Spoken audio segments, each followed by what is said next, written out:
এই সময়টাতে স্পেশালি নবজাতকদের যত্নটা আসলে কেমন হওয়া উচিত বলে আপনার কাছে মনে হয়? কি পরামর্শ আপনার? নবজাতকের যত্নের ক্ষেত্রে বলবো যে একটা বাচ্চা যে ঘরে থাকবে ঘরটা সুন্দর হতে হবে, বাচ্চা ওয়েল ভেন্টিলেটর থাকতে হবে, বাচ্চার চারিদিকে বদ্ধ থাকা যাবে না, বাচ্চাটা যে মানে জামা কাপড়টাকে পরিয়ে রাখা হয়েছে জামা কাপড়টা পাতলা হতে হবে, অনেক একটা মোটা জামা কাপড় পরিয়ে রাখে। অনেকেরই ধারণা যে আমার ঘরে ফ্যান চালাবো কিনা, আপনি ফ্যানটা একটা নর্মাল সে চালাই রাখেন যাতে সে না ঘেমে যায়। অনেকেরই বাসায় এসি আছে, আমাদের কাছে এসে জিজ্ঞেস করে স্যার আমি বাসায় এসি আছে আমার বাচ্চার জন্য কি এসি চালাবো? এখন বাইরের টেম্পারেচার নিয়ার অ্যাবাউট 37-38-এর উপরে। তা আপনি যদি আমরা বলি যে গভর্নমেন্ট থেকে তো ইনস্ট্রাকশন আছে 25-এর উপরে এসির টেম্পারেচারের রাখতে হবে, সর্বনিম্ন রাখতে হবে। তা আপনি যদি 27 থেকে 28-এর ভিতরে টেম্পারেচার দিয়ে বাচ্চাটাকে রাখেন, বাচ্চাটা ঘামবে না, তার যে গরমজনিত যে এগুলো হচ্ছে এগুলো হবে না।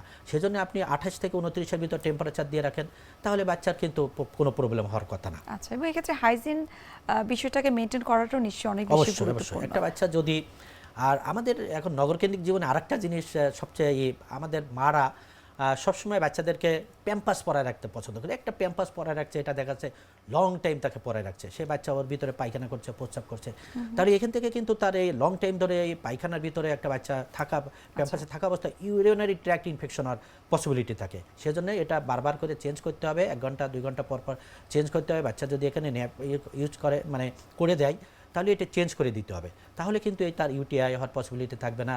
আর লং টাইম ধরে যদি একটা বাচ্চা এই প্যাম্পাস পরানো অবস্থায় থাকে এবং সেখানে যদি সে টয়লেট ইউজ করে দেয়, তাহলে এখান থেকে দেখা যাচ্ছে তার পিছনে অর্থাৎ মলদ্বারের চারিপাশে এক ধরনের স্কিন র্যাশ, যেটাকে আমরা অ্যানাল এক্সক্রিয়েশন বলি, এটা হতে পারে। নবজাতক অথবা 6 মাসে বেশি বয়সের বাচ্চারা যাদের সোয়েটিং অনেক বেশি হয়, সেক্ষেত্রে আপনারা চিকিৎসকরা বলে থাকেন যে বিভিন্ন ধরনের যে ময়শ্চারাইজার রয়েছে বা বিভিন্ন আমরা যে অলিভ অয়েল তেল বাচ্চাদের ক্ষেত্রে আমরা ইউজ করে থাকি, সেটি আপনারা ইউজ করার ক্ষেত্রে কিছুটা আপনারা বিধি নিষেধ আপনারা দিয়ে থাকেন, এই সম্পর্কে একটু জানতে চাই। আমরা সবসময় নিষেধ করি যে সরিষা জাতীয় তেল ইউজ করবেন না, এই গরমে তেল ইউজ না করাই ভালো। যদি তেল ইউজ করতে হয় তাহলে অলিভ অয়েল জাতীয়টা এটা পরিমাণ মতো ইউজ করেন, খুব বেশি না। অনেকেই অলিভ অয়েল অনেক পরিমাণ ইউজ করে, তাতে বাচ্চা আরও ঘেমে যাওয়ার পসিবিলিটি থাকে, এটা খুব স্কিনকে ইরিটেট করে, বাচ্চারা আরও বিরক্ত হয়।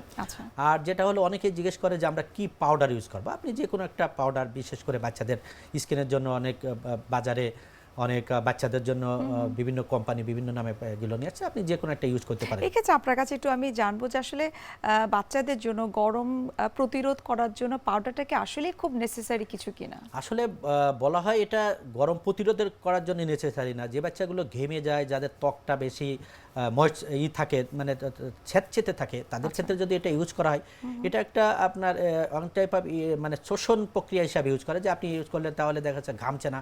মারা করে, মারা প্রায় কোয়েশ্চেন করে যে আমি কি ইউজ করবে। আপনি যদি নিষেধ করেন যে আপনি কোনো তেল ইউজ করবেন না, আপনি কোনো পাউডার জাতীয় ইউজ করবেন না, সে কিন্তু বাজার থেকে দোকানে গিয়ে তার নিজের মতো একটা দোকানের তার কাছে জিজ্ঞেস করে সে কিন্তু একটা নিয়ে আসছে।